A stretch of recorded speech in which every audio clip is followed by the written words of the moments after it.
All right. Good morning, everybody. I apologise to cricket lovers in the room. I know that just down the road at the Oval, something rather important's going on. But we think week 3 of our Lawless Britain campaign is quite important too. I definitely think that we've caught the mood of the country with this campaign.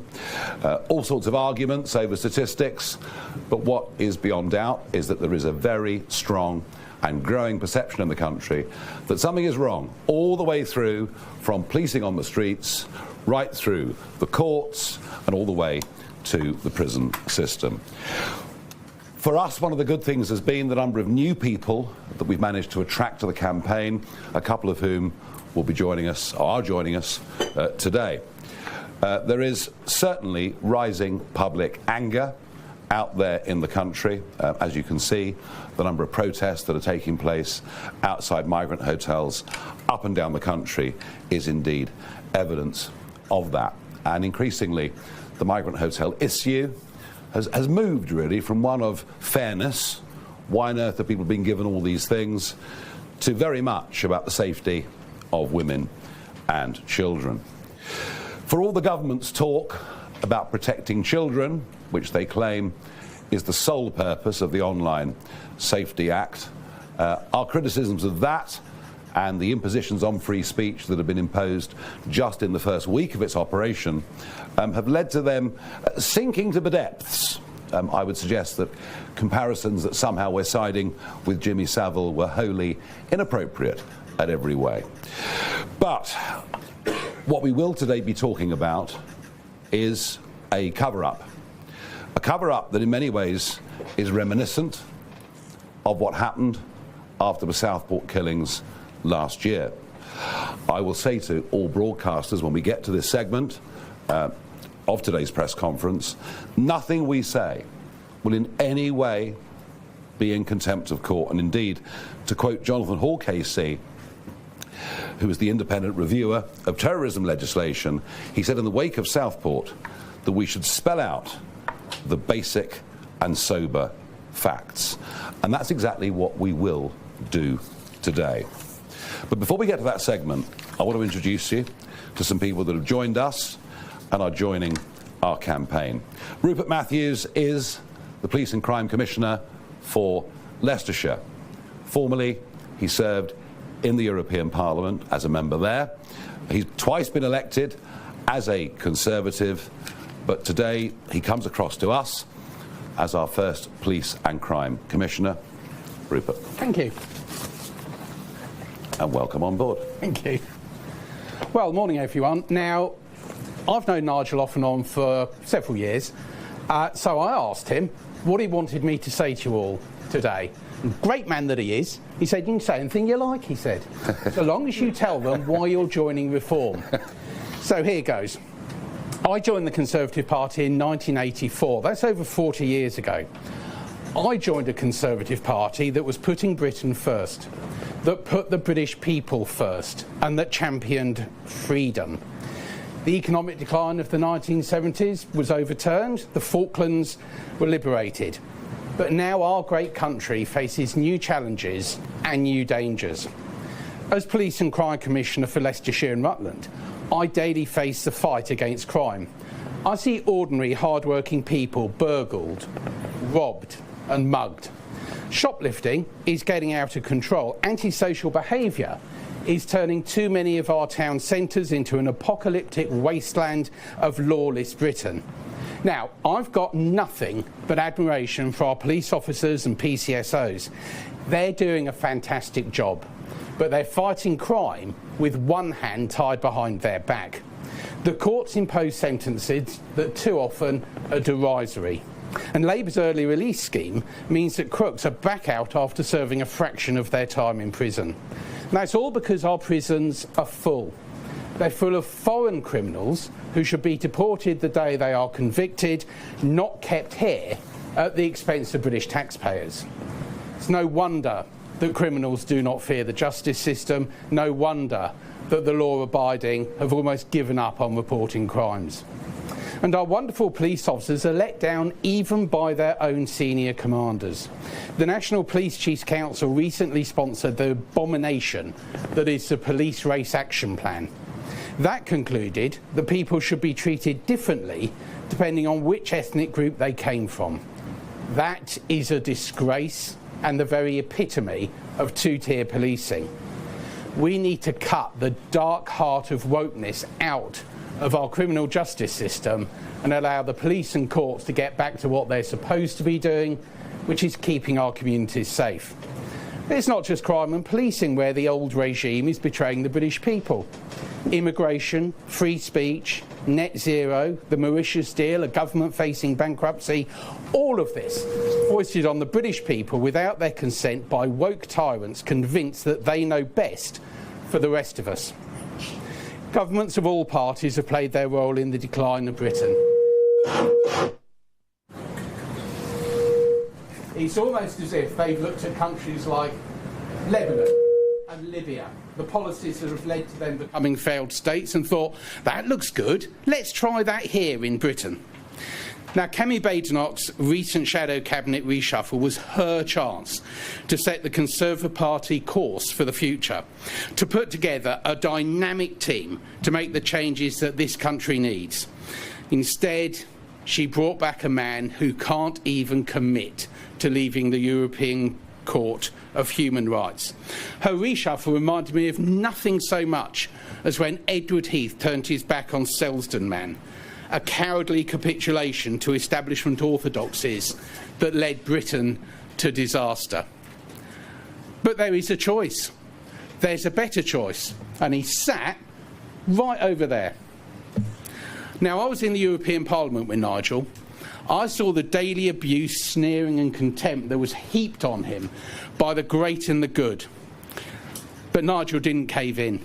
He had a vision of Britain free of the European Union, and against all the odds, he achieved that.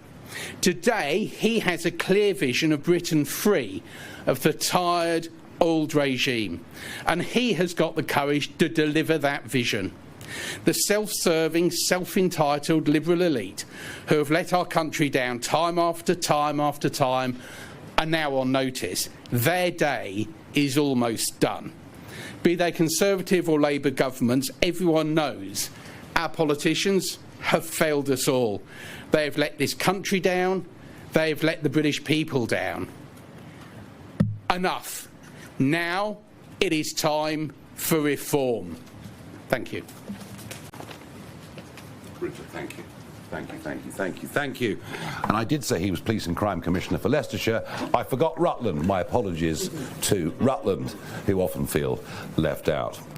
Now, I'm now going to introduce you to Vanessa Frank, former Governor of HMP Wormwood Scrubs, Sunday Times best-selling author. But actually, I'm not going to do the introduction. Colin Sutton will do the introduction. Colin was with us last week and announced he was setting up a task force, a law and order task force, and I'll let him do the introduction. Thank you, Nigel. Thank you. Good morning again. 7 short days since I was last here and introduced. I've been astounded by the breadth and depth of support that I've had coming from quite unexpected sources, and it just shows me how much there is behind this party, behind this movement, really. It comes today for me to introduce the first of the task force members. Many of those messages of support I've had are from people, good people, who want to help, and I'm sure that some of those will be being brought on board in the coming days and weeks. But the first of those is sitting here to my left. Now, when we govern, and we will, we'll fix the police. We will. But that will be in vain if we don't fix the rest of the criminal justice system. And another important strand of that system is prisons. Prisons have had, like everything else, 14 years of underinvestment. We don't have enough prison space now. What's the Labour answer to it? Let's let thieves and robbers and domestic abusers out after they've served 30% or 40% or 20%, whatever percentage it is this week of their sentence. to create space. That will not be the reform way. We can make a start by making sure that the 10,000 plus foreign criminals who are clogging our prisons are deported. And what about the ECHR, you say? That noise you hear is human rights lawyers thumbing through Bentley catalogues. They're going to have to take up shipping or wills and trusts because the ECHR will be no more. That is our policy, and that won't get in the way of making this space with these people. Vanessa, welcome. Thank you. Vanessa was 27 years in the prison service. Correct. Retired as a governor. Yes. Got an MBE for your services to the prison service. Yeah. And more importantly, has shared a stage with me on more than one occasion at true crime conferences and so forth. And I cannot say how delighted I am. Vanessa gives us not only the experience of her time in the prison service, but as Nigel said, she's an author. She has a great knowledge of criminology, of crime, how crime works, and I'm sure that her contribution to the task force will be brilliant, and we'll have some fun doing it as well, like we always do, Vanessa, won't we? Thank you. We're going to show a video now. My name's Vanessa Frank. I am a former prison governor and author. I started my career in the prison service in 1986 as an officer and worked my way up to governor. I worked at various prisons around London and finished my career off in 2013 at HMP Wormwood Scrubs. For decades, I managed violent offenders, gang leaders and murderers. Our prisons are at crisis point. We have reached the situation where consistently governments have bled our prisons dry. If you are soft on crime, what happens is those prisoners are released into our communities, and our communities bear the brunt of criminality. Consistently, successive governments from Labour and the Tories have failed our prison system. They have failed to invest. They have cut corners at every single level. They have released untold prisoners, going back to when Jack Straw was Home Secretary under Tony Blair. I'd like to see Britain that we can be proud of, and I would like to see Nigel Farage lead that campaign. Britain is lawless. Britain needs reform.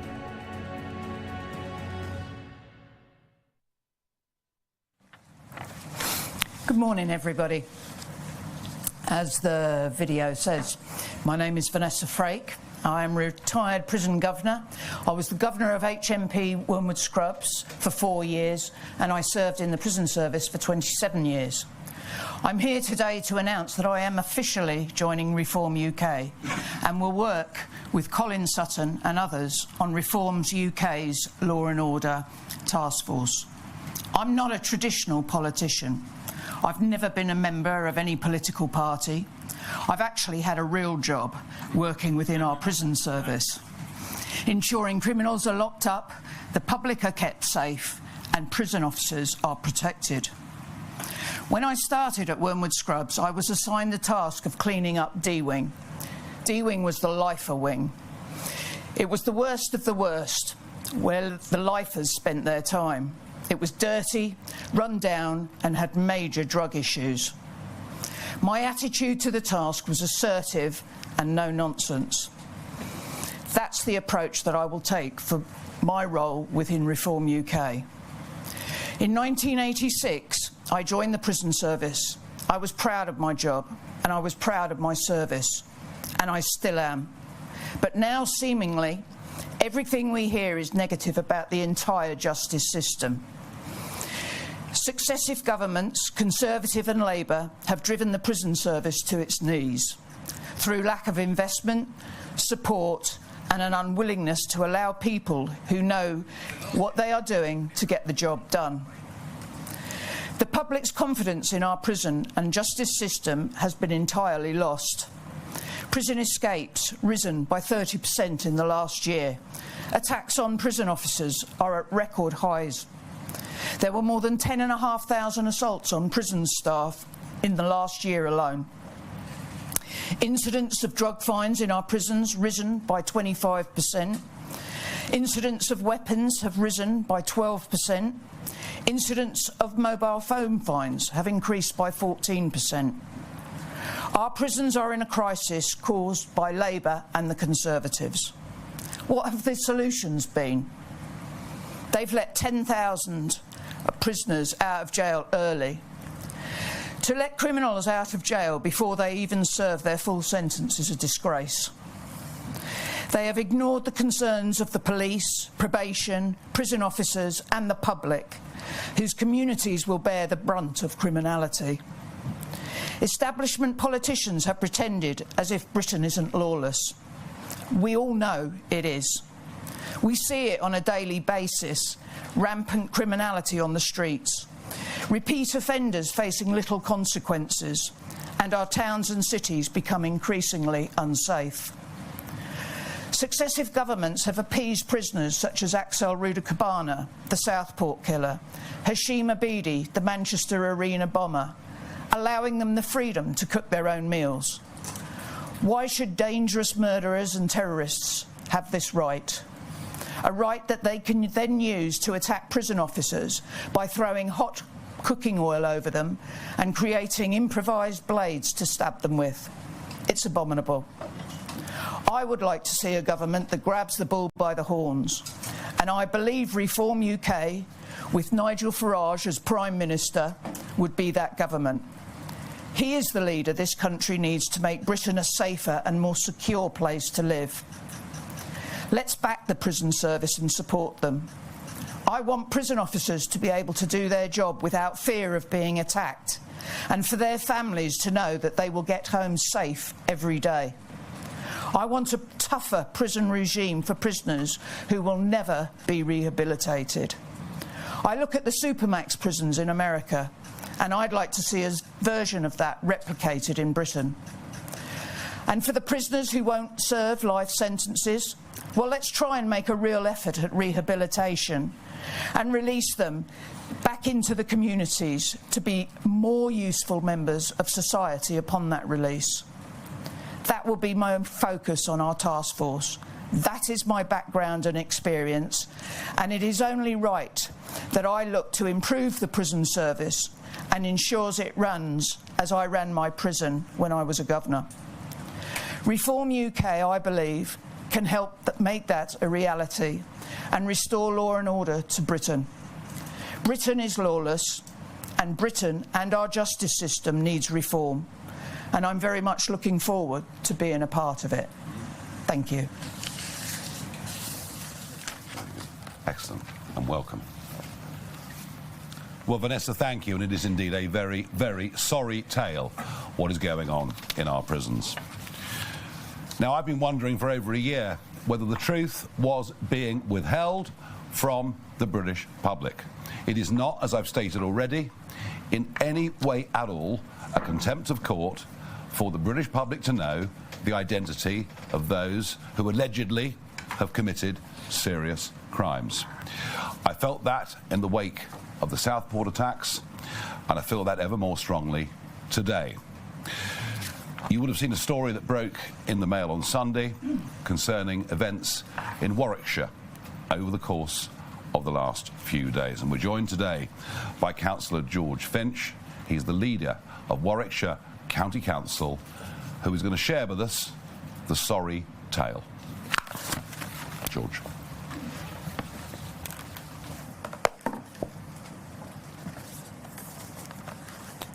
Good morning, all. This is a story that shocked us all. On the 26th of July, Ahmed Mulakil was arrested and then charged later on the 27th of July.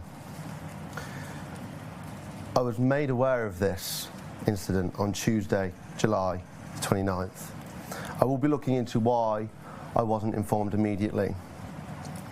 The following day, I contacted the council CEO to inform her that I wished to speak to Warwickshire Police to urge them to release the immigration status of the criminal. The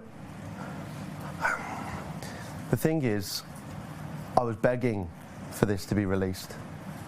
Screaming, phoning, asking it to be released.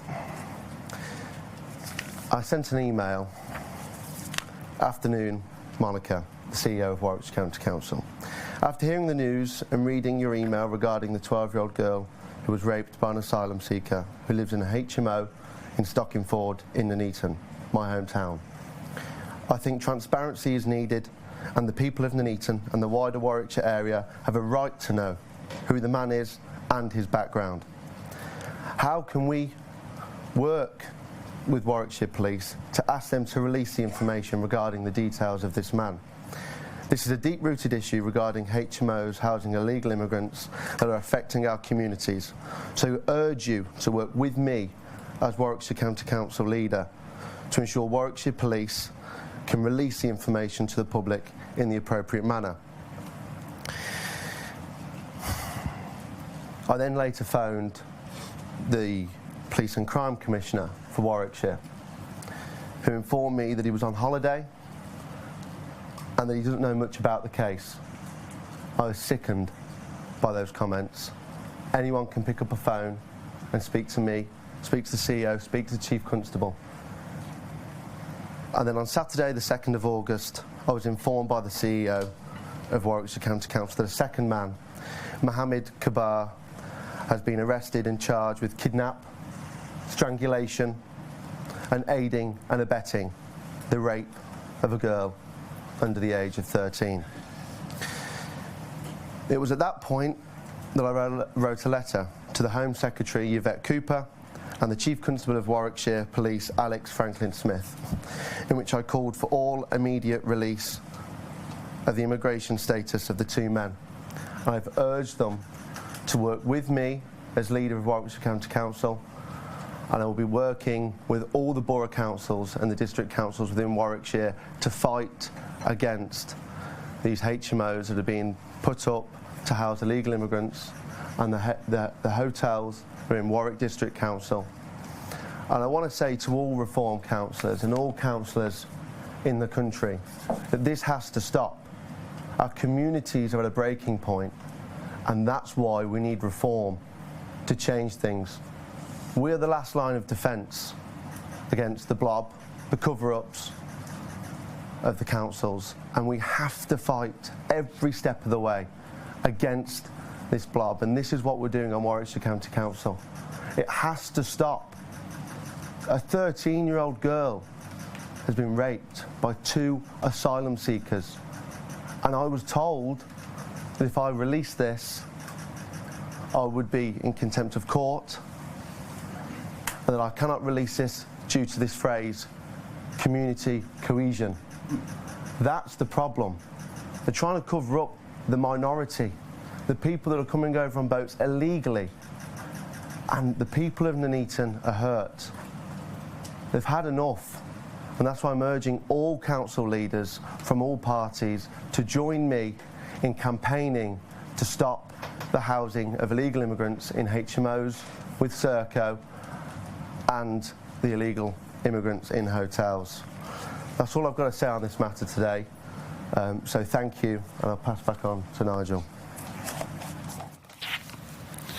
George, thank you very much indeed, and well done for exposing the truth. Threatened, basically threatened, and told the public do not deserve to know the truth. It is absolutely disgraceful. In fact, it has shades of the same mentality at local level that led to Rotherham and the huge shock, not just we as a country, but the international community, who could not believe we'd sunk to those depths. Turning a blind eye, not telling the British public the truth. Well, when it comes to protecting children, we're not hiding behind a flawed piece of legislation. We genuinely intend to protect, in particular, women and children. And I made this point 2 weeks ago, but I'll make it again today. None of these young, unidentified males that are coming into this country should be free to roam the streets.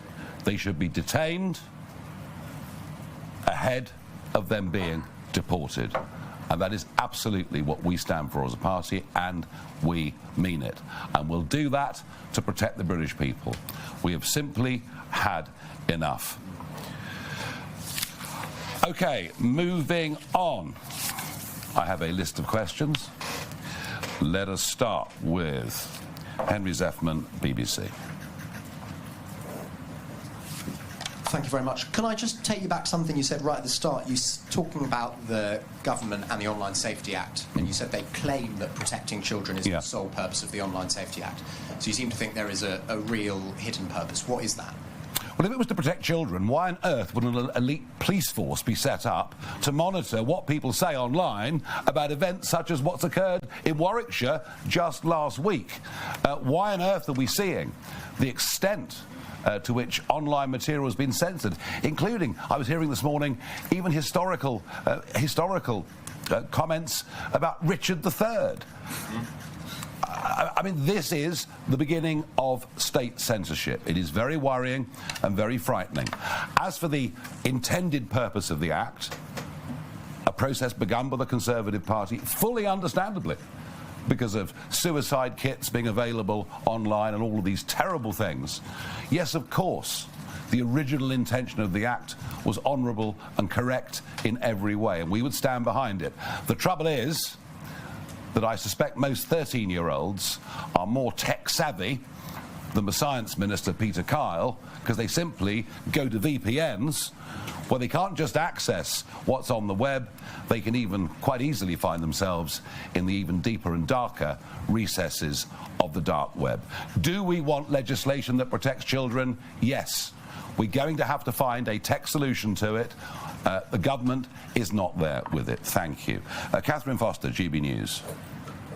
Jess Phillips, the Safeguarding Minister, has doubled down basically on that message from last week and said that you would enable modern-day Jimmy Savile's. What is your response to that comment and to Jess Phillips in particular around the safety of women and girls?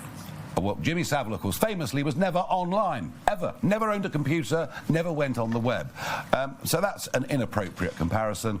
It's also just sinking to the gutter of politics to make that comparison. I repeat the point. We would love to see legislation, effective legislation, that protected young children from harmful and dangerous material. This Act does not do that, and this Act then extends right into the area of free speech. And when you think it's only the 25th of July when it actually came into being, the effects, I would suggest, are chilling already. And I would say to Jess Phillips, why don't we have a proper debate? Why don't we debate the Online Safety Act publicly? Why don't we debate whether this does actually protect minors, whether it does protect children? We'd be very, very happy to engage in that. We'd very happily work with them on trying to find tech solutions that work. But I'm not going to sink to their level of abuse. I'm just not. Shihab Khan from ITV.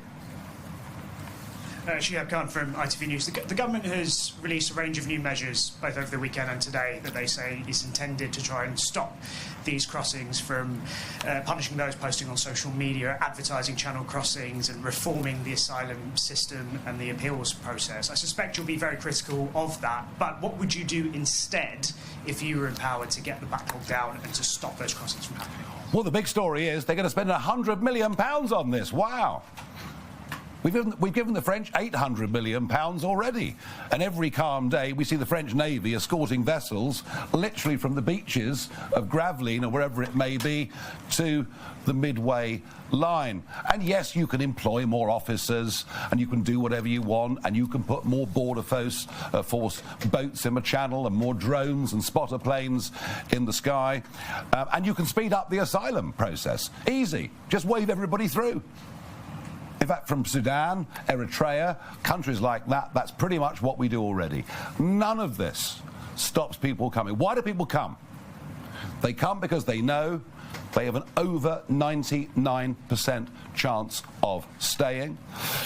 They come because they know they will be looked after, 3 square meals a day, free dental care, free health care, 49 quid a week pocket money, and while they're at it, probably work illegally, either in delivery services or drugs or whatever it may be. There is only one way you're going to stop this. There is only one way you're going to stop this. Australia went through these agonies back in the earlier part of this century, where they argued at election after election what to do. They tried offshore processing and many other things, and still the boats came. In the end, they towed the boats back to Indonesia.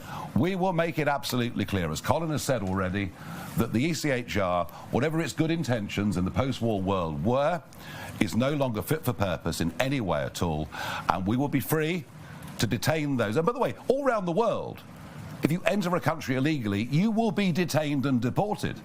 This is what normal countries do all over the world. We've surrendered normality to this new human rights regime. So if you come to Britain via that route, you will never be given refugee status. You will never be given permanent leave to remain. You will not be free to walk the streets, as so many have done that have committed some of these vile crimes, and you will be deported. And that's the message, plain and simple. And you know what? Within 2 weeks, you won't see a single migrant boat. They won't come. OK, we have got Sky News. Mari. Mari Aurora, Sky News, thank you. First of all, on the prisons subject, what is your plan to tackle the mental health difficulties in the prisons? You cannot separate mental health treatment and a lack thereof, perhaps, in prisons with the criminal justice system and the prison population. So what are your plans to actually deal with some of the mental health crises that are happening in prisons? And if I may, is this Project Fear? Are you trying to make people afraid and trying to steer them into fear, and therefore that is the way you will get them to vote for you? No, they are afraid. They are afraid. I dare you to walk through the West End of London after 9 o'clock of an evening wearing jewellery. You wouldn't do it. You know that I'm right. You wouldn't do it. And that's just in London, let alone what's happening in so many other parts of the country.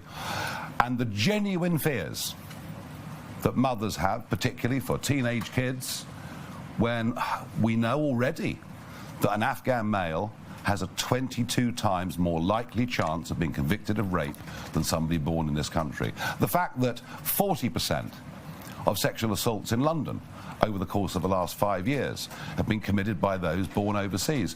You know, we have to recognise something. There are some people who come from certain cultures that pose a danger to our society. It's as simple as that. As for our prisons policy, well, I mean, goodness gracious me, why don't you give us a chance? We're just setting up the task force to work these things out, unless you'd like to comment on that mental health problem. Look, it is a fact there are a lot of people within our prisons who do have mental health issues. Thankfully, with the introduction of in-reach and outreach, things have got better. They're not right at the moment. There are issues with people being able to protect themselves and being put in prison, but what else do you do with them? And that is something that hopefully our task force will work through. But yes, I absolutely agree that there are a lot of people in prison with serious mental health issues because they've been put there because there's nowhere else, or people don't know what to do with them. Thank you very much. Anya Pott from Channel 4 News.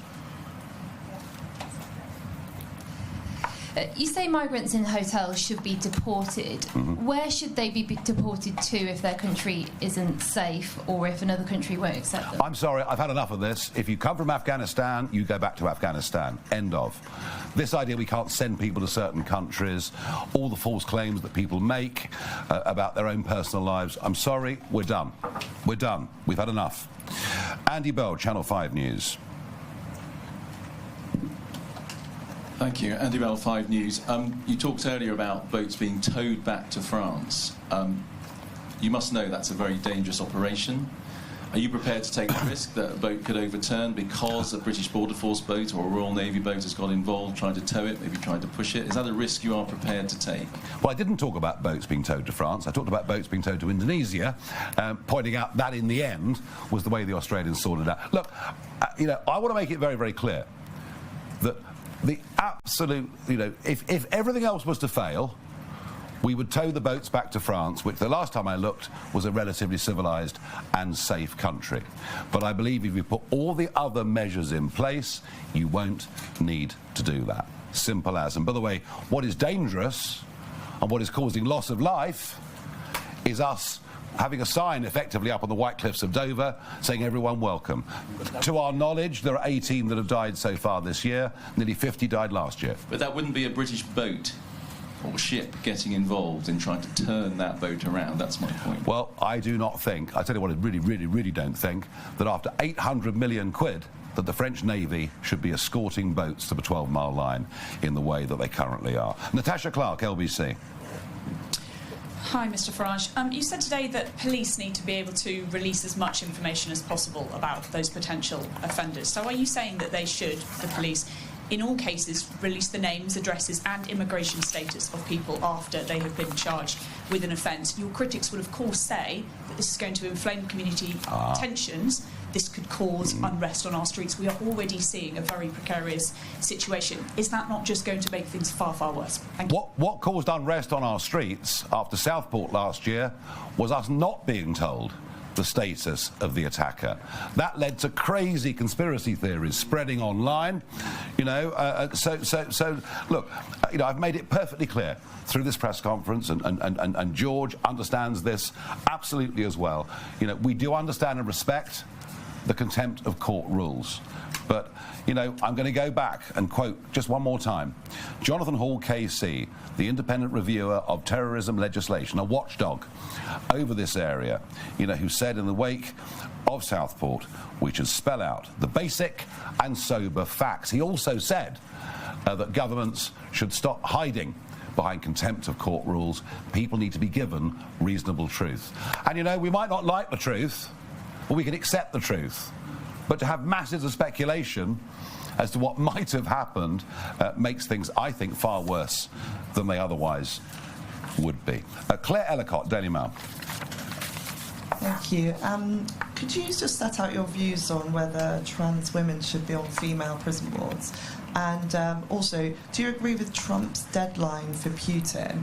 And do you think Putin should abide by it? Thank you. Well, I think Donald Trump believed that his negotiating skills would enable him to get Mr. Putin to the table and strike a reasonable deal.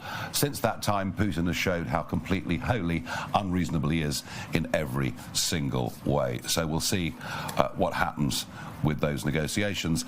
Well, when it comes to trans women in prisons, you know, isn't it interesting that we run our country with people who become ministers, who generally have absolutely no idea of the subject matter that they're talking about. I've personally never worked in a prison, so I can't answer it, but I think you'll find that the answer that you'll get from somebody who has worked in prisons at the highest possible level is, I think basically it's about risk assessment, isn't it? Yeah, I think so. I mean, we all know what the law is. I'm not going to go back over that yet again. But to my mind, everybody who is in prison deserves to be treated with humanity and decency. And that includes female prisoners and it includes trans prisoners. You know, everything in the prison service is risk assessed. And I am sure that the prison service will tie itself up in knots over the trans issue, just like many other public sectors have. And as Nigel said earlier, you know, we are at the beginning, and that is something that we will need to speak about clearly. Yeah, but in terms of the problems in prisons, it's a relatively small one. Yes, it is. Thank you. Tony Diver, Telegraph. Thank you. Mr. Farage, Vanessa Frank said that the UK should build US-style supermax prisons. As I'm sure you know, they are the most expensive prisons to build and run, which is one of the reasons that we don't have them.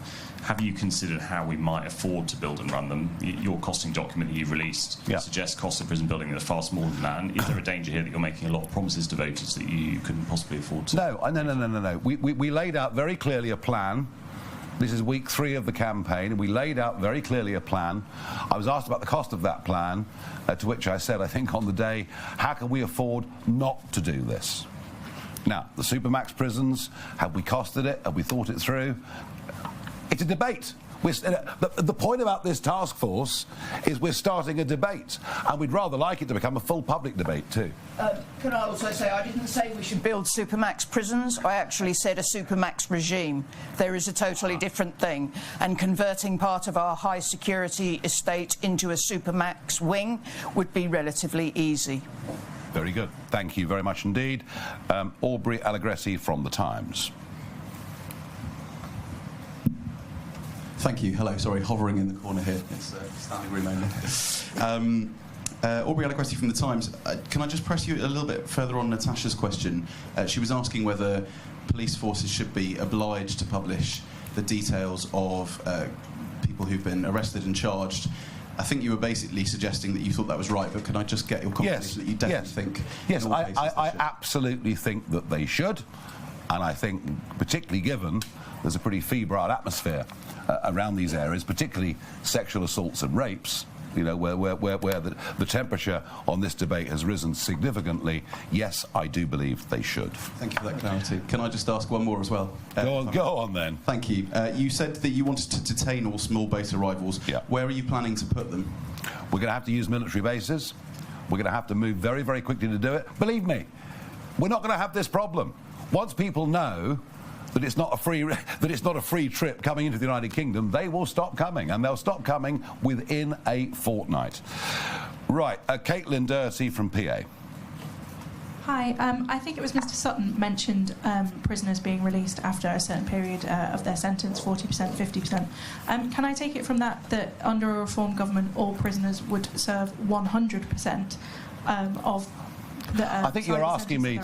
I think you're asking us to put out an election manifesto. So last I understood, I think the election's 4 years away, and I think what you can see we're doing here is we're building a team of people with great experience in their areas. And I would argue that to have Vanessa, Colin, and Rupert on this platform with me today shows you that in terms of policy development, we want to go to people who've succeeded in those areas themselves.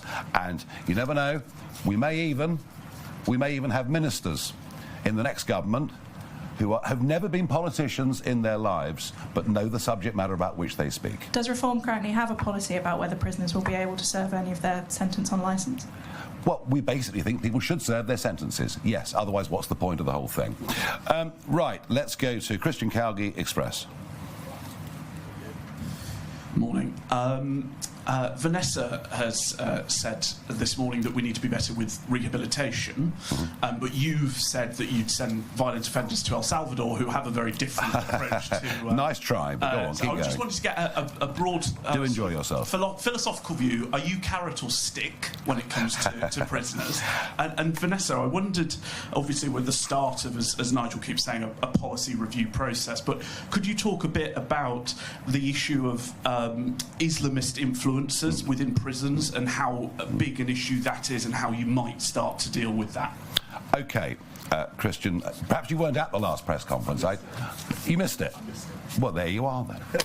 I made it perfectly clear that when people make mistakes in life and get into trouble, that the absolute primary goal should be their rehabilitation. Absolutely. That is what we want to do. We don't want people repeat offending and finishing up in prison, for the bulk of their adult lives. So actually, it's both a carrot and stick, isn't it? It's to show first-time offenders that there is a better life, there is a better way. If we were able to perhaps encourage people, inspire people to learn new skills, but it comes a point there comes a point, and I think Vanessa made that clear, where sometimes with people you can't, and society needs to be protected from them. Vanessa, would you talk about the rise of Islamism, please, in British prisons? Yes, I think without a doubt there is a rise of Islamist gangs within prison, and it is very difficult to manage them. You know, at Wormwood Scrubs, as the head of security, I had to take the decision to split our Friday night or Friday afternoon service for Muslims in two, because we had about 400 prisoners that wanted to attend their service, and you know, it's a constant battle, because you know, we all know prisons have no spaces, so it's where once it was easy to transfer prisoners out to different prisons, it's not so easy now. And you know, I think that we have to be mindful. Yeah, there are a rise of Islamist gangs within our jails, and we have to deal with that, and deal with it short and sharp. Thank you. Tim Shipman, Spectator. I wasn't actually expecting that, Nigel. So. Well, you're on the list, I mean. Can you talk to us about your impressions of the public reaction to all this? What sort of... I remember you saying a few months ago that you were getting less abuse on the streets. Are you now detecting a warmth over these issues towards you that you weren't detecting before? And have you noticed, now that these issues have turned to matters of sexual assault, that you're getting more women and mothers talking about it to you when you go out and about?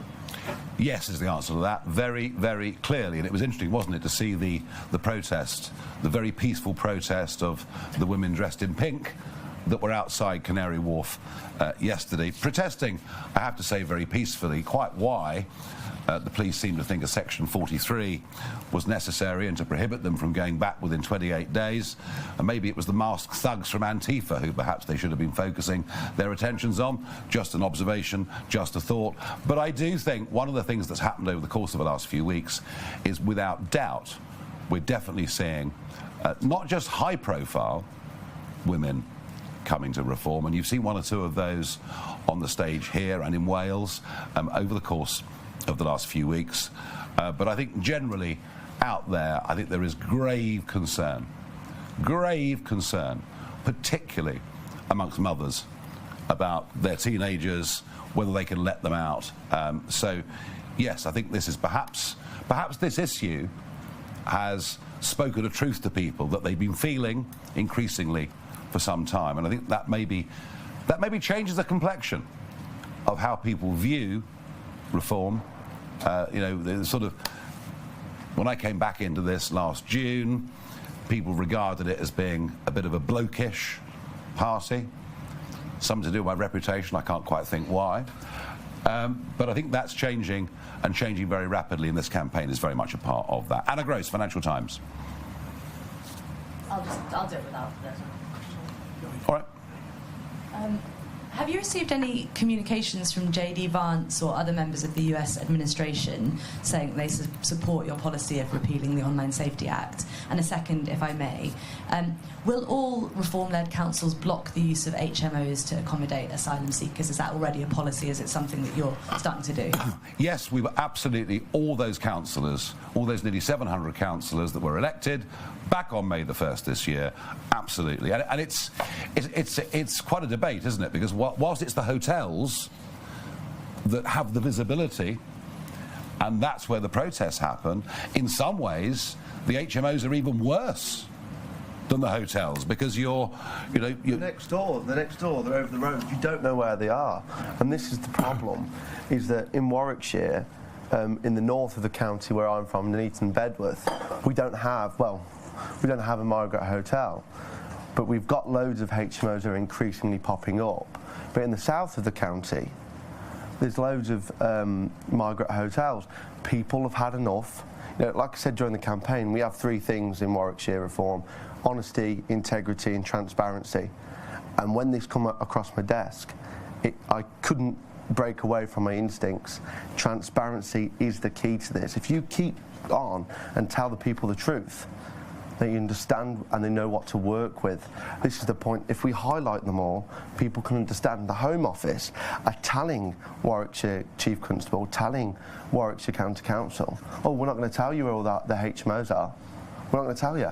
We don't know where they are. That's dangerous. That's against safeguarding. As the Children and Family Portfolio holder, that's a huge problem for the children in Warwickshire.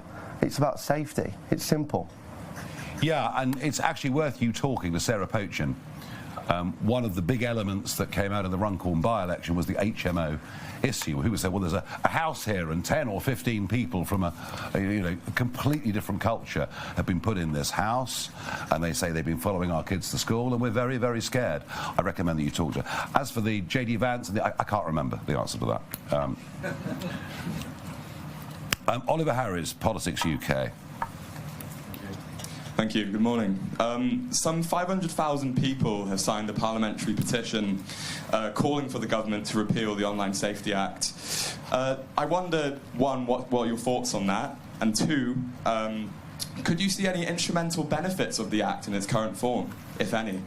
I'm going to call Zia Yusuf up to the platform. He has spent more time researching this and getting acquainted with this than probably most people in governmental positions. Thanks, Nigel. Can we see any instrumental benefits within the Act? A few. Look, it's an Act of around 200 pages, and this is why Reform made the decision, Nigel made the decision that when he's the Prime Minister we will have to repeal it, because the vast majority of the Act are A, irrelevant to protecting children, B, unfit for purpose, and as Nigel's already articulated, in some cases actually do detriment to safety of children online. Let's talk firstly about the overreach, which Nigel alluded to earlier. Even if you were to be kind and say none of this was intentional, and the intention of the bill all along was to protect children, in the end you have to judge legislation by the outcomes that it delivers. The Act has been in force now for about a week or so. Look at the things that have been censored as a result of it. You've seen protests at migrant hotels in Leeds censored on social media. You've seen people trying to log into their Spotify accounts being unable to do so. Kids literally, this is true, trying to change the settings on their NVIDIA graphics cards being prevented from doing so. You've had, as Nigel said, historical accounts and biographies of Richard the Lionheart being censored online. You've had Reddit forums giving people help as to how to quit smoking. Being censored. And you've seen, for example, transcript. I mean, if you want to talk about protecting children from predators, then you'll have to explain to me why Katie Lamb's speech, excoriating the cover-up of the grooming gangs to the shame of this country, where there's supposed to be parliamentary privilege. So, I could go on and on and on. So the short answer is, of course, we care about the safety of children. Nigel cares more than anybody about it, but we have to take legislation seriously. And frankly, the last thing I'll say is, as someone who built a tech business, understands this stuff reasonably well, how the internet actually works, it is very clear that the people making this legislation haven't got the first clue about how the online world actually works. Zia, thank you very much for that. We've got a few more. We've got Ava Evans from Politics Joe. Hi, Nigel. Keir Starmer is reportedly seriously considering introducing digital ID to tackle immigration. Is that something you would support? Yes, it's a Blairite idea. I'm sure that Tony Blair would have us all microchipped. No, I don't support it. I don't trust big government. If you want to see why my trust in government doesn't exist, just think about what's happened in the space of the last week, where they introduced legislation that they tell you is purely to protect children and actually is having a terrible effect on free speech and democracy. I would not trust this government with digital ID. I have to say I didn't particularly enjoy the vaccine passport phase that we lived through. And as for the argument, it'll stop crime, it'll stop illegal immigration, it'll stop illegal working, well, I don't think digital ID will stop teenage girls being raped. I don't think digital ID will stop the drugs gangs. I don't think digital ID will stop illegal working. Frankly, what it's more likely to do is to impinge upon the law-abiding majority. Right, OK, we've got three more. Adam Cherry from Guido Fawkes.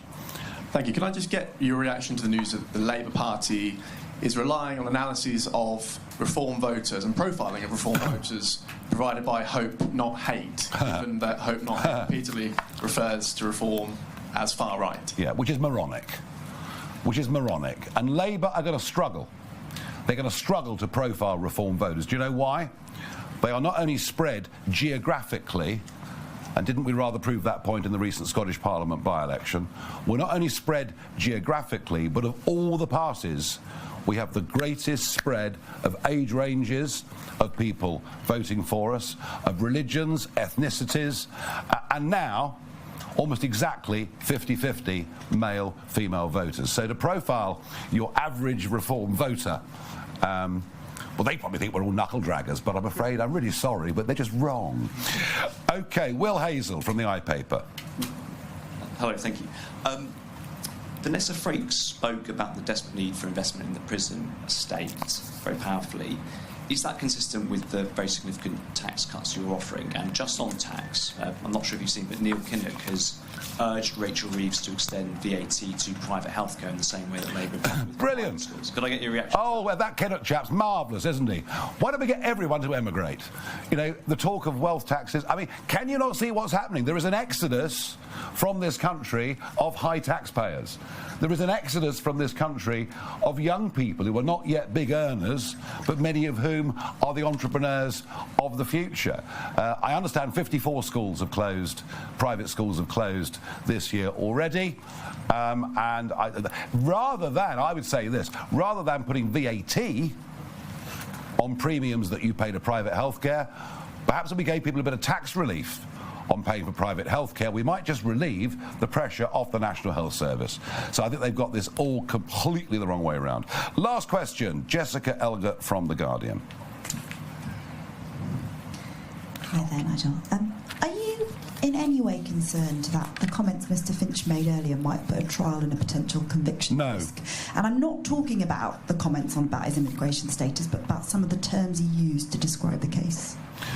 Well, I can imagine if I was leader of Warwickshire County Council and I was getting the level of distress from voters and residents that George is feeling, if that means that he was slightly emotional, well, do you know what? Good. Good. Perhaps we really do need to start actually really thinking and caring about protecting children. And that means these young men should not be free to walk our streets. We're not just talking here about protecting children, we genuinely intend to do it.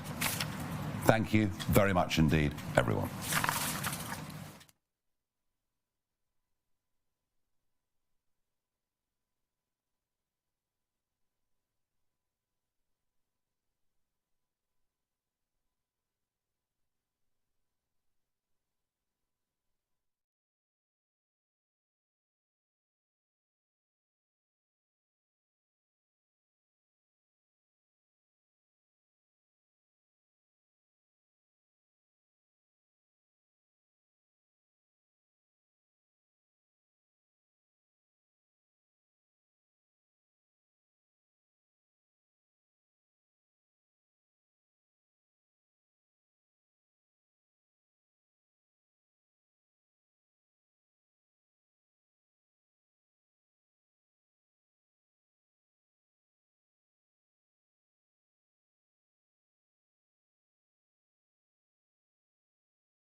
Very good afternoon and welcome to Reform TV. Thank you very much indeed to Nigel Farage. Well, this morning we saw some really powerful, emotive speeches actually, and one of the things that really stood out for me was when Nigel said people are afraid to walk down the street in Britain, and he is absolutely right. Britain is utterly lawless. Well, we heard some really good speeches as well from our guests this morning, and so I'm delighted to say I'm going to be conducting some in-depth interviews with all of them right here in Reform HQ in Millbank in central London. I'll be talking to Rupert Matthews, who is our first ever Police and Crime Commissioner. He represents Leicestershire and Rutland. He also spent 2 years in Brussels, as I did, as a member of the European Parliament. He's also an author, has written children's books, and he's also written books on history as well. Colin Sutton, the retired DCI, one of Britain's best, will also be joining me as well. I'm delighted that I'll have the chance to talk to him. And Vanessa Frank, MBE, a retired prison governor, who I know very well indeed because I've spent a lot of time talking to her on my Talk TV show over the years, and I'm delighted that I'll be able to talk to her as well. So just let's look at what is going on.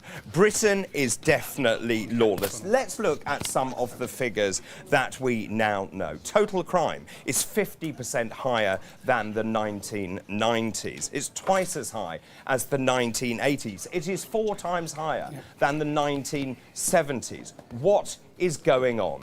Britain is utterly lawless.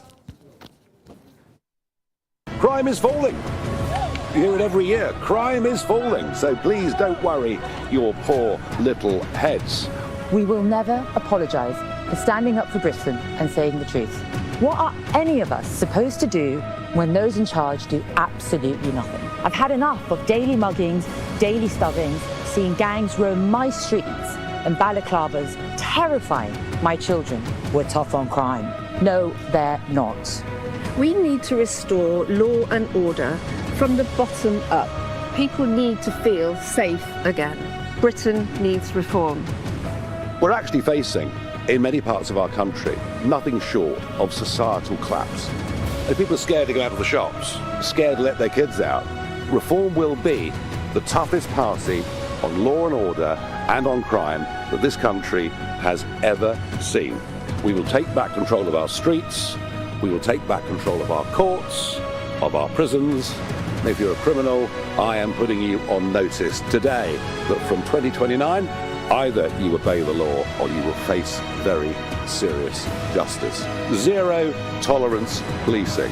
There is nothing left-wing or right-wing about desperately wanting for our society, for our streets, to be a hell of a lot safer than they are today. As with everything that we do, when we say it, we actually mean it. Thank you. So there you have it. Britain is well and truly lawless. Well, I'm delighted to be joined by the first of our guests this afternoon. Rupert Matthews joins us. You are our first ever Police and Crime Commissioner. A very warm welcome to you. That's great. It's great to be here. Look, it's fantastic to see you. Let's go over some of these facts and figures, though, because they are truly shocking. And I think, actually, people on the street know that this is the case in point. When you look at crime, generally, it's 50% higher than the 1990s. In terms of shoplifting, over 500,000 cases of shoplifting in the last year, 152,000 personal thefts, 90,000 phones being nicked. By the way, 70,000 of those being in London. Well done, Sadiq Khan. It is an utter disgrace, is it not, for a country like Britain, a great country, that you cannot walk down the street and feel safe? It's absolutely appalling. I think we got used in this country to living in generally a law-abiding society from about the 1890s through maybe to the 1990s. This country was generally law-abiding. People expected to stick to the law. People behaved properly and so on.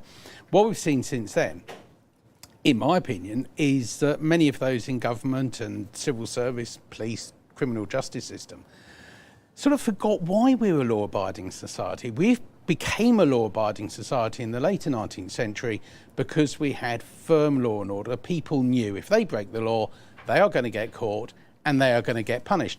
That's no longer the case. And how much of that do you think is down to the fact there is very little visibility of policing on the streets? I mean, you can walk down almost central London, central Birmingham, and not see a police officer. What's the impact of that? OK, so as you can imagine, I work with police officers of course all the time. They are working very hard. They are doing a good job. But the hierarchy, if you like, I think some years ago, decided they wanted to police crime, not police communities. And that is when the police started to become more responsive, when they would deal with crimes. And if there was a community that didn't have a lot of crime, the police simply weren't there. And of course, that then led to So in many ways what you're saying emboldened. is actually it's a reactive process as opposed to being proactive. Growing up as I did in rural East Anglia, I was aware there was a police presence and of course there was community spirit, and it was also, I suppose, ingrained upon you that you became a law-abiding citizen. Have we lost that? Yeah, I think so. And also, when I was a kid, there were a lot more uniforms around in your day-to-day life. You had guards on railway platforms. You had park wardens in the parks. There were lots of uniforms around, and so as a young person, as a kid, you grew up knowing you had to respect the uniform, knowing that, yeah, there were people around, they were going to keep an eye on you. Yeah, so I think you're absolutely right. People have sort of fallen out of trust with uniforms, they've fallen out of trust with the state. And sadly, that is allowing those who want to break the law, who want to be criminals, who want to be lawless, to do so. And just in terms of the types of crime that you're seeing, I mentioned there shoplifting, personal thefts. We're also talking about muggings. Bike crime is a huge concern, isn't it, for many police and crime commissioners? Yeah, absolutely. I mean, in my patch, we've got 3 universities, and we know that every year, when the new students arrive in the autumn, they're away from home for the first time, they're not accustomed to looking after their own stuff. There's a huge increase in bike theft, burglaries, mobile phone theft and so on. And that is why I've set up a prevention directorate within the Leicestershire Police. Their job is to go out there and be proactive and stop this sort of stuff from happening in the first place. I mean, I have many friends actually who are police officers, and they themselves also feel they're failing. The fact is that actually the system doesn't allow them to be effective police officers. So in many ways, we can't blame the police themselves. It's actually the system that's at fault. Absolutely. Like I say, you know, I am second to nobody in my admiration for frontline police officers and for the PCSOs who do so much to get under the skin of a community, to know what's going on, and then if something happens, they can be on hand with the local knowledge that really helps investigations. But the police, one of the things that I've noticed is the complexity of forms that police have to fill in, or that the public have to fill in when they're dealing with the police. And I think this is a function of computers coming in. It's easy to create a form, it's easy just to add another little box here or another little box there. And each individual time you do it, that's okay, but the cumulative effect is everybody, whether you're a victim of crime or a police officer, you're spending a lot more time on electronic paperwork than you ever used to. I mean, it's really interesting, isn't it? People say this all the time, apocryphally as well. Well, there's no point me reporting it. The only reason I report it is to get a crime reference number, and therefore the crime will be traced, or at least I can then claim the insurance. But they know that actually those crimes won't be solved. Now, that's a terrible state of affairs. Well, it is, but the thing, and I would urge everyone, always report crime. Partly because, yes, it may not be solved immediately, but in 2 years' time, someone will be arrested, and you track back and say, so he also did this crime, and you can sort it out. But it's also really important because police patrol patterns, where police are stationed, how many police officers you have in an area, is very largely driven by the crime figures. And so if you're not reporting it, the police don't know about it, and therefore you don't get a police officer out on the beat in your area. I mean, that's a really good point. Now, as you know, Reform UK is very strong on law and order. Yes, absolutely. When we become the party of government, can we turn this around? Yes, I think we can. There are lots of things that can be done in order to refocus the efforts of the police and the criminal justice system into keeping communities safe. That's what we're supposed to be doing. But far too much time is being spent on the sort of woke virtue signalling. I've just heard, by the way, that His Majesty's Inspectorate are now going to be inspecting police forces on the ethnic makeup of their police officers. Why? So, well, I asked that. I wrote to the Chief Inspector and said, what evidence have you got that this is going to make our communities safe? He wrote back and said he's got absolutely none at all, but he's going to do it anyway. Why? Because he's told to. Told to. Yeah, well, exactly. I mean, I don't know because he didn't tell me. I mean, I imagine this is a message coming from government that they want it done. It's not going to make people safer. It's going to cost my police force money. It's going to cost the inspectorate money.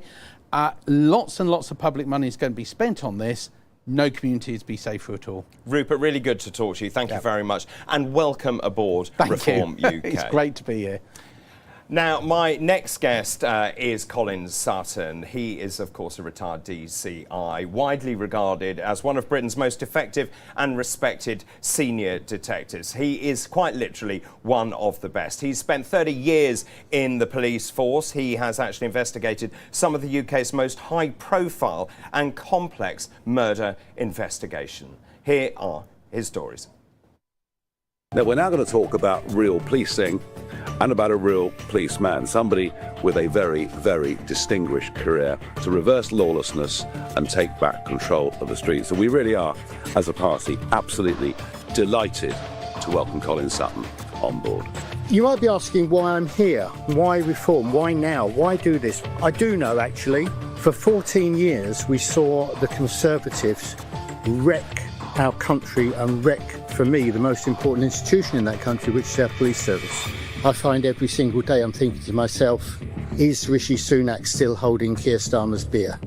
We need to do the things that matter to real people. I used to go home as a young police officer to my family and say, brilliant job last night, mean streets of Tottenham, yes, we arrested a burglar. Do these days go home and say, found a fantastic offensive tweet today? Policy, prevention and the processes is what we will look at, and we will come up with a plan, takes back control, makes Britain not the lawless place it's becoming. Britain is lawless. Britain needs reform. And I'm delighted to say the man himself joins me now. A very good afternoon to you, Colin. Good afternoon, David. Really good to see you. What do you make of those numbers? I mean, this is kind of what people are saying on the streets, isn't it? They don't feel safe walking down the streets. I was really taken when Nigel said that. Actually, why would you go out with jewellery or an expensive watch on your wrist in the middle of the evening where you might want to go to dinner, for example, on a British street? But people are afraid to do that. That, quite frankly, is not acceptable. No, it's not. Of course not. Nowhere near acceptable. But it's a sad fact of where we've got to, and it's the lawlessness that's permeating out. London's bad. Yes, London's in a bad state. But you know, I've been up and down the country doing a tour for the last 18 months or so, and I see. You know, I'm leaving theatres at 10:30, 11 at night. And thinking to myself, right, what about the watch? What about my phone? Let's make sure that I'm secure in just walking back to a hotel or to my car or something. So it's everywhere. And where has it gone wrong? Well, it started with the running down of the police service 2010, I guess, and the lack of resources has not helped, of course. The lack of buildings, you know, the police forces have had no choice but to sell off their buildings, and that takes them away from communities, stops that engagement. The brigading of patrolling officers far remote from their patrol areas means that they're all mechanised. They're all, you know, where do you see foot patrol now? Central London maybe, but certainly the rest of London. Yeah, that's it, and it's died down. And the only time you'll see officers in the suburbs is when they get called there because of some emergency. And this has put them further away from their public, and I think this one of the huge problems we have is that the police have never been so remote and so out of touch from the communities as they are now. And just in terms of the types of crime we are now seeing, knife crime very much on the ascendancy. Yeah, absolutely, and you know, we've had various sort of political directives about this. Oh, stop and search is you know, alienating communities, and it's not the thing to do. The problem is there is no other way to attack knife crime in public places than stop and search. So if you say you're against stop and search, you're against enforcing the anti-knife laws. So why did we stop and search? Was it because it's politically correct? I think so, yeah. I think, you know, people come up with all these figures, and it depends who you listen to. Oh, if you're a black youth, you're 8 times, 9 times, 14 times more likely to get stopped. That's actually a really fallacious argument, because you have to look at who is available on the street to be stopped. If you just take the proportion of those black youths in the population, you're including you and me and my parents in that, and we're not likely to get stop and stopped and searched on the streets of London at 11 a.m, are we? No. You know. And of course, if the young people know they won't be stopped and searched, they are therefore more likely to carry a knife. Yeah. I was looking at the latest figures actually this morning. Nearly 250,000 kids that we know of carry knives. That is a shocking figure. It's hugely, it's mind-blowing, isn't it, that they would do that. And the thing is that you want stop and search. People say the efficiency of stop and search is measured by how many arrests there are. No, you want to get to a stage where every stop and search is negative, because that will mean people aren't carrying. And you know, it's finding it is a failure, if you like. Finding somebody with a knife is a failure. But I've met more recently bereaved people, I suppose, than most in their lives, and I can tell you that I've spoken to literally dozens of mothers or fathers who wish that somebody had been stopped or searched 10 minutes before their child was murdered. Of course.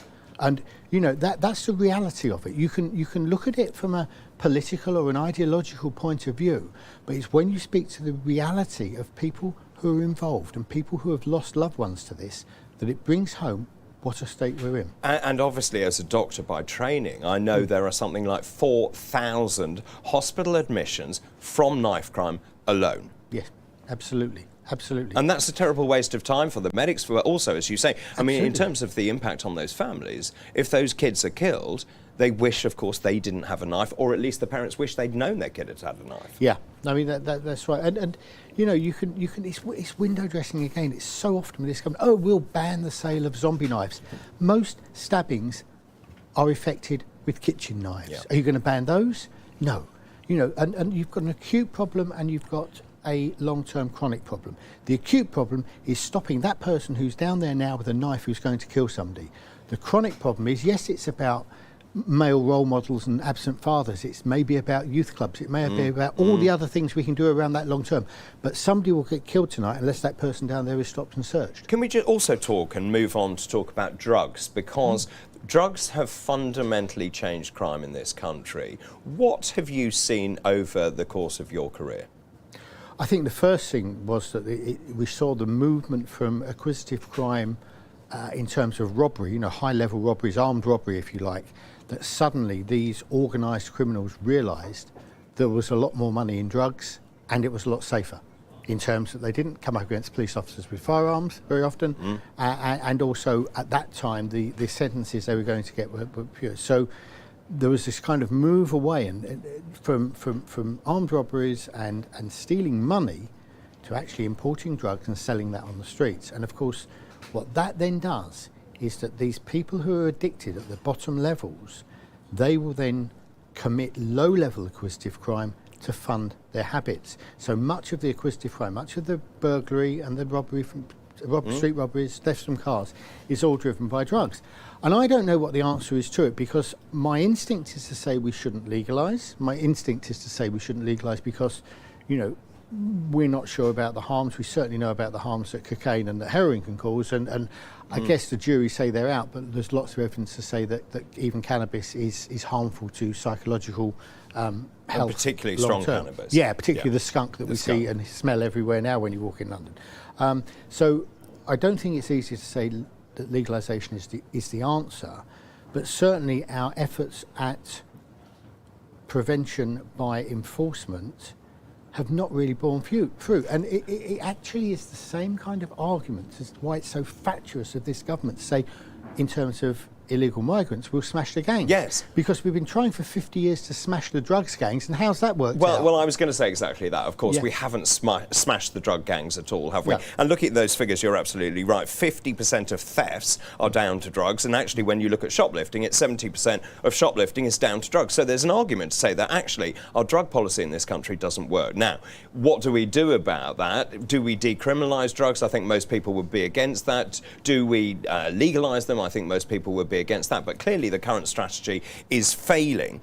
One of the other things that I just wanted your take on was that, of course, this is also fueled by people taking drugs at dinner parties. These are well-heeled people who believe it's a rite of passage to take drugs at dinner parties. We also know, just in terms of the numbers of people using drugs, something like more than 50% don't get any kind of criminal retribution as a result. No, sure. That's you know, again, this is because back 30 years ago, you were found in the street with a small block of cannabis or a small bag of weed in your pocket, you would still be arrested. You would get a caution possibly, but you'd be arrested, it would be formalised. Now it can just be disposed of there and then, and there's no criminal sanction at all with it. But the point about the middle class is about, the people sitting at dinner parties in Islington who are taking cocaine should understand that somebody may well have died on an estate previously that week so that they could have that. And there was something else you said which I think is pertinent to this, which actually is we're seeing deaths from cocaine as a result of maybe uncut or badly cut drugs, or indeed the strength of those drugs. When you take drugs, you don't know what you're taking. Of course you don't, because in some ways that's an argument for legalisation and for regulation of it. Indeed, that's kind of why I went around that quite carefully. It is an argument, but yes, you don't know what's in there, and of course the rewards are such in selling drugs that there's an incentive to cut it and cut it and cut it and make it go as far as you can, because you can make such huge rewards on it coming back, and that presents a real danger to people who are taking it. And we see that with heroin, we see it with cocaine. We do indeed. Can I ask you about people's view of policing in Britain? Do we have two-tier policing? Oh, I think the perception certainly is, and I've tried to understand right from the very start when we were talking about how public order policing is done. I've tried to give what expertise I have on it and what knowledge I have from the past. And I was a police officer before I was a detective and did a lot of public order policing, and there are difficulties. There are difficulties between what's manageable. Somebody once said to me, "Public order policing is the art of the possible." And if you've got clever protesters who have perhaps got placards that are criminal but aren't actually causing a fuss and aren't actually causing violence, then it's easier in some ways to go back and arrest them later because you don't withdraw people from the scene. If you've got people who are fighting and shouting and throwing things, you've got to intervene. But the optics are such and perceptions are real, and we have to understand that. And we have to deal with people's perceptions. And the fact is that many of the public perceive that there's two tiers, not just in policing, but in the criminal justice system as a whole. I mean, you mentioned illegal immigration earlier, and of course we saw the scenes at the Britannia Hotel in Canary Wharf only yesterday, when under the cover of darkness that asylum seekers were moved into a very expensive hotel in the middle of London. People rightly protested, saying they don't want to have those people there in their communities. And then the police actually issued a statement, or at least it was alleged that the police said that no one is allowed to protest near that hotel. Now, clearly the right of protest is very important. It's a fundamental tenet of the United Kingdom. Now, the police have rowed back and said, we weren't talking about all of you, we were talking about one particular group. Do you get a sense, though, that the police are being clumsy in the way they're dealing with some of these cases, and it will backfire given the veracity of social media and the way it spread so quickly? Yeah, I mean, that was what there was one clip, and I saw it of a police officer telling somebody that they can't come back for 28 days. Indeed. That was taken on social media to say that the whole protest had been banned. The Met has come back and said, no, this was just one group who had crossed a line and were doing things that may have been illegal. OK, that's fine. But the difficulty with this all is that police traditionally, in my view, have been very, very bad and behind the curve in terms of communications. And that's where they need to step up. If there's an explanation, and often there is, and often there will be, they need to get that out there. They need to realise, what's the phrase, a lie's halfway around the world before the truth gets its boots on. That's what they have to remember. And of course, George made the really important comment about the asylum seekers who have now been arrested and charged. Should the police actually be far more open with the public as to the nationality and the origin of those people arrested for crimes in this country? I think they have to be. I think in the wake of Southport we saw what the effect of not being open with that could be. The very same police force, Merseyside, when they had the Liverpool parade incident where the man drove the car through, were very, very quick to come out and say, this is who he is, this is his ethnicity, this is his background. Now, people will say, yeah, but he was a white British man, and not an immigrant or an asylum seeker. But actually, by doing that, they've shown that it is possible, that there is absolutely no reason not to do that in terms of contempt of court. And if, as has happened in Warwickshire, that information is not forthcoming, then the immediate reaction of everybody in the public is going to be, they're holding something back. They're keeping us in the dark again. And people want the truth more than anything. They want the truth from their politicians and they want the truth from their police forces. They certainly do. Colin, such a pleasure to see you, and welcome aboard to Reform UK. Thank you very much indeed. Well, my final guest this afternoon is Vanessa Frank. I've known Vanessa for many, many years indeed. She's an MBE, she's a retired prison governor. She served for 27 years, no less. And here is her story. My name's Vanessa Frank. I am a former prison governor and author. I started my career in the prison service in 1986 as an officer and worked my way up to governor.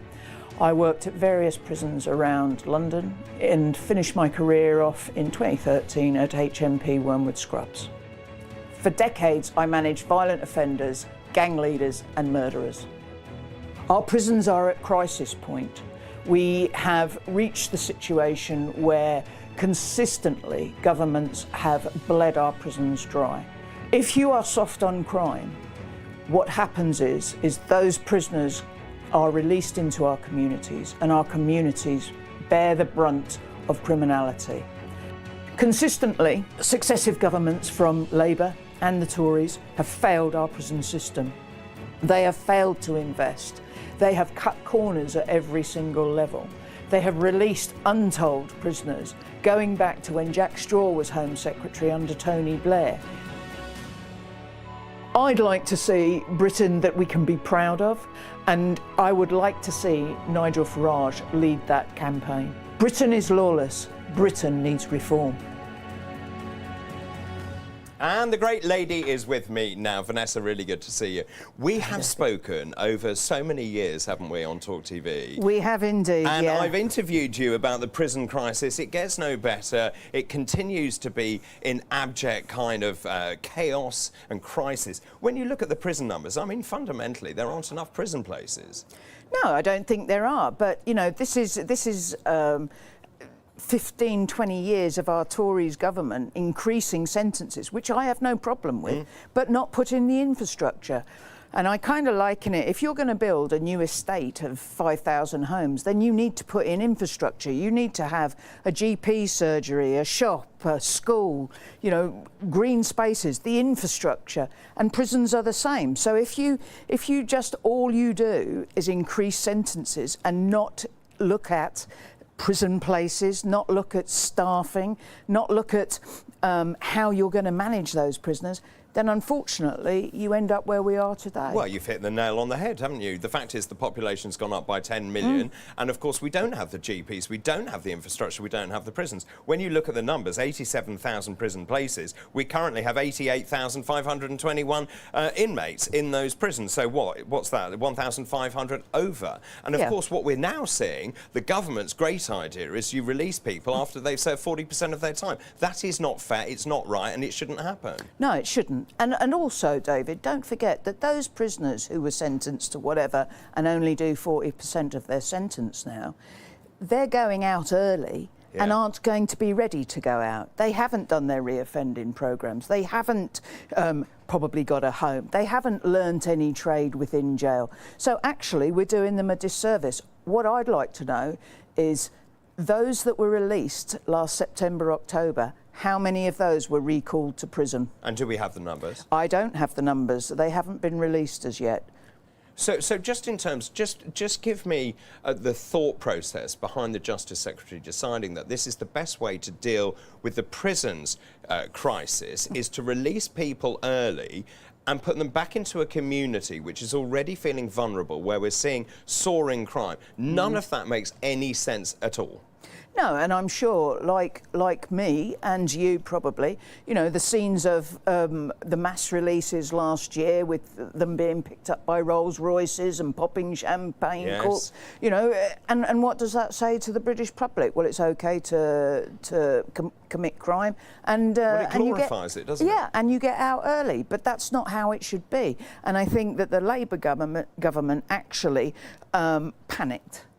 And they did exactly the same when Jack Straw was the Prime Minister, the Home Secretary under Tony Blair. They let out 80-odd thousand prisoners on an early release scheme. So we've learnt nothing since, I think that was around about 2007, 2006.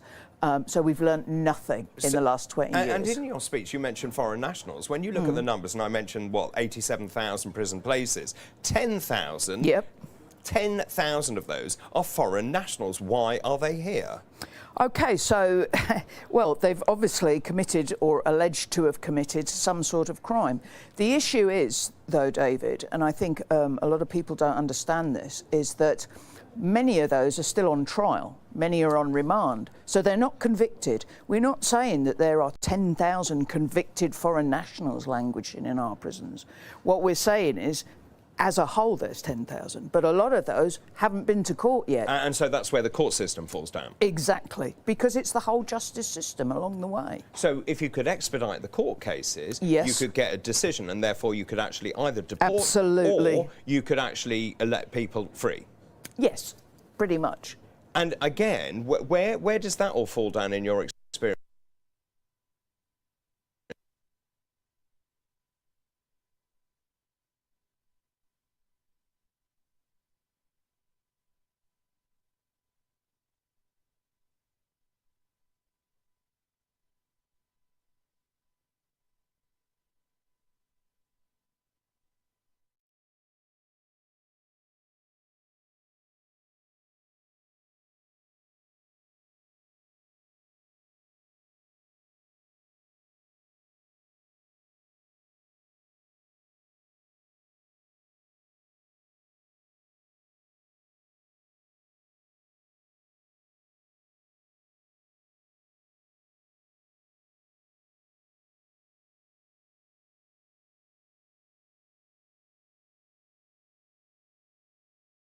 Of that backlog. And so when you are in charge of the prison system under Reform UK government, what is the solution? You mentioned these super prisons or supermax. Just expand on that for me. OK, so one of the press asked me about that. Now, I didn't say supermax prisons. What I said was a supermax regime. Yes. And for the likes of Ruda Cabana, Hashim Abidi, and anybody that falls into that bracket, to my mind, we've appeased them for too long. Yes. We've allowed prisoners who have blown women and children and others to pieces the right to cook their own meals, the right to have unfettered access to a kitchen with oil, with implements that can be made into stabbing implements. And I think, for my mind, those sorts of prisoners should start at the bottom. But how have we allowed that to happen? So essentially, we have given them treats, and they've been allowed to have bonuses by being able to cook, by being able to say, actually, you can integrate back into the prison system, you're part of the community. I mean, that obviously doesn't work. No, it doesn't. And the likes of, particularly Abidi, are never, ever going to change their ideal that they want to murder, maim, and do as much damage to somebody as possible. You're never going to rehabilitate those with that sort of ideology. But what I would say is that, you know, with staff shortages, overcrowding, these things have all got overlooked. With the access to cooking their own meals, I mean, this is a Category A prisoner. There are Category C prisoners who haven't committed murder, who would love the opportunity to cook their own meals. So somewhere along the line, this has all been turned on its head, and it's got to stop. Enough is enough. So for many of us who've never been to a prison, what's it like working in a prison? Look, on a daily basis, you know, it's very difficult. You're looking after 1,200 people that don't want to be there.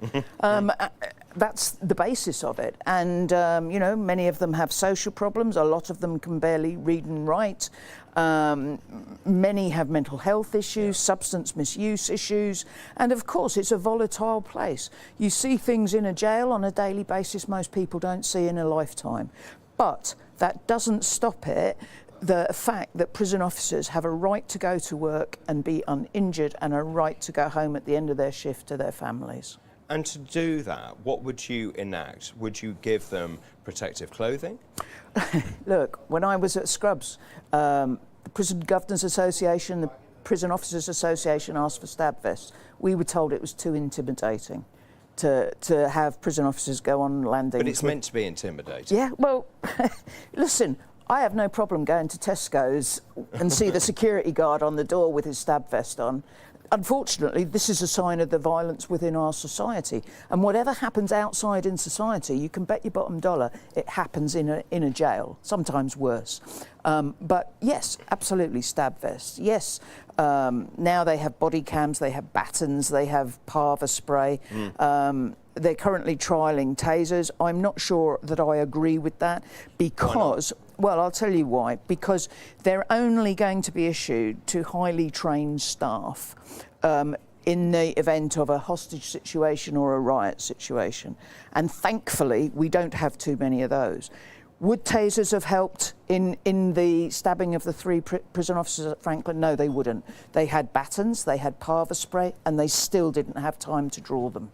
You mentioned the heady mix of huge numbers of people crowded into very small spaces, often buildings that were built many hundreds of years ago that are not fit for purpose. You've also got people not wanting to be there, and you mentioned drugs as well. We know that obviously there is a preponderance of drugs being taken into these prisons as well. That makes things very complicated. Yes, it does. You know, you know, I loved the prison service and I was very proud of the service, but it breaks my heart to see on a weekly basis about staff corruption, about inappropriate relationships, about drones delivering drugs in seconds. And I am talking, you know, experienced drone pilots dropping to a specified cell in a couple of seconds and off.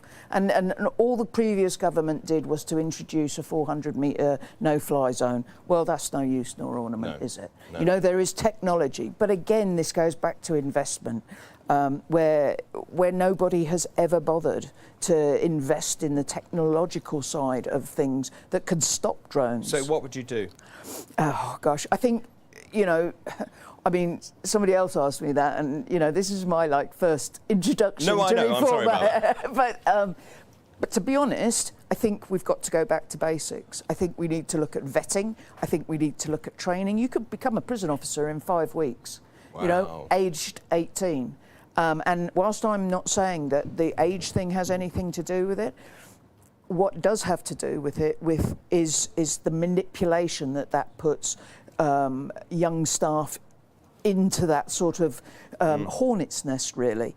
So there needs to be better training, better vetting, better support for young staff, and certainly look at the type of prisoners that we now have within our jails. And just in terms of recruiting to be a prison officer, do we recruit the right people? I think on the whole we do, but there are certainly, well, we've seen them, you know, those that have succumbed to coercion, manipulation, whatever you want to call it, who should never have joined the prison service and should have been barred at vetting. You know, to take an example, the prison officer that had sex on a camera at Wandsworth, you know, you only had to Google her name. You didn't have to be a rocket science or a vetting guru to realise she should never have stepped foot in a prison. And also, you know, governors don't have autonomy of who walks through their jail. So the vetting procedure currently is farmed out to a place called Shared Services, which is in Wales, and it's pretty much all done online. And then somebody walks into your jail and you look at them and you think, they're not right. But you can't do anything about it. Why not? Because you haven't got the autonomy. They have been cleared by Shared Services. Has that changed, though? Yes, yes. It always used to be national recruitment that was done by the prison service, but now it's done by what you could probably call civil servants, I suppose. And so is that something you would actually change and go back to how it used to be, where the governor actually had autonomy? I think local recruitment is a really difficult issue, because when you are locally recruited to a jail like Wandsworth or Scrubs or whatever, you come from that area. You know people in that area. You might know somebody who then walks down the landing, you know, in their prison uniform. They may be part of your family, and that is something that has caused all sorts of issues. So I would definitely want to look at stopping local recruitment and go back to national recruitment. With regards to autonomy of governors as to who walks in their gate, yeah, absolutely, I would look at that. And finally, if I may just ask you something really personal, how has being a governor changed you as a person? Well, look, I think personally speaking, it's probably made me very resilient, and probably I always see the bad before I see the good. Don't look at my way. Don't look at me. I wasn't looking at you, David. Vanessa, really good to see you, and thank you so much David. for your time as well. Vanessa Pleasure. Frank there. Thank you very much indeed. Well, before we go, it's just time to tell you my chairman's tour continues. On Wednesday, I shall be in Cheshire with the lovely Sarah Pochin MP, and on Thursday, I shall be in Cheltenham. I hope you can join me at one of those two events. But I'm going to leave you now with a little video from my visit to Lancashire County Council. Look at this, a sea of turquoise. This is what we want to see across the country. Today is a really important day. I'm here in Preston at the very impressive headquarters of Lancashire County Council. The team have done an amazing job here. In fact, I have the 24-month plan in my hand as to what our council is going to do to deliver for the people of Lancashire. The reason this is so important is we have to prove that we are competent at local government level. This is the first step as we proceed to form a party of government in Westminster. The proof of the pudding is in the eating thereof. On another stop of my whirlwind tour around the United Kingdom, in Stratford-upon-Avon, we've made amazing progress here. Since the general election, we've actually gone up 12%, but also in North Warwickshire. In terms of the swing that we're seeing, we need about a 5% swing to actually take this parliamentary seat. We are now seeing a swing in excess of 15-16%. That means that this becomes a Reform UK parliamentary seat. One more MP now on the green benches. Well, we have plenty more elections coming up as well, so if you feel brave and strong enough to stand, then please do apply via the Reform UK party website, and of course everyone will be welcome to apply.